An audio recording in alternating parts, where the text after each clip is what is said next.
Praise the Lord. പ്രിയപ്പെട്ടവരെ, നിങ്ങൾക്ക് പ്രഭാതവന്ദനം. ഈ പ്രഭാതത്തിൽ കർത്താവ് നിങ്ങളോട് സംസാരിക്കാൻ എന്നോട് പറഞ്ഞ വചനം ഇതാണ്: നസ്രത്തിൽ നിന്ന് വല്ല നന്മ വരുമോ എന്ന് വെച്ച് കാത്തിരിക്കുന്നവരോട് ഇന്ന് പകൽ പരിശുദ്ധാത്മാവ് നിങ്ങളോട് പറയുന്നു. ഞാൻ തന്നെ വഴിയും സത്യവും ജീവനും എന്ന് പറഞ്ഞ ആ നസ്രയത്തുകാരനായ യേശു കർത്താവ് സത്യമായും നിങ്ങൾക്കവൻ വഴി കാട്ടിത്തരും.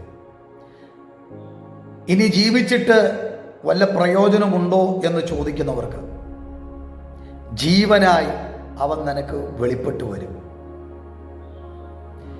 പ്രതീക്ഷയറ്റു, എല്ലാ വാതിലും അടച്ചു എന്ന് നീ ചിന്തിക്കുമ്പോൾ നീ കാണാത്തൊരു വാതിൽ ഇന്ന് പകൽ നിനക്ക് വേണ്ടി തുറക്കും. നീ ഇതുവരെ അറിയാത്ത മേഖലകൾ നിനക്കായി തുറക്കും.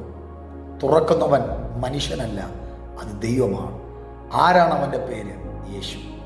യേശു നിനക്ക് വേണ്ടി ഇന്ന് പകൽ പുതിയൊരു വഴിത്തിരിവ് ഇന്ന് പകൽ യേശു തരാൻ ആഗ്രഹിക്കുന്നു. അതെ, നസ്രയത്തിൽ നിന്ന് വല്ല നന്മയും വരുമോ? തീർച്ചയായും നീ നന്മ പ്രതീക്ഷിച്ചിരിക്കുകയല്ലേ?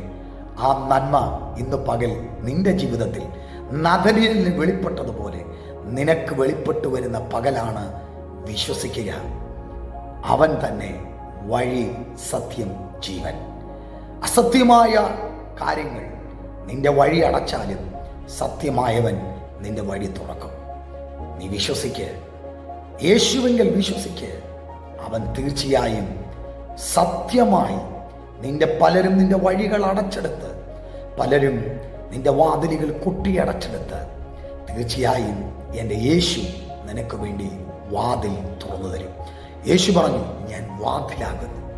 ആമേൻ. ആ വാതിലാകുന്നവൻ തീർച്ചയായും നിന്റെ വാതിലുകളെ അവൻ തുറന്നു തരും. വിശ്വസിക്ക്.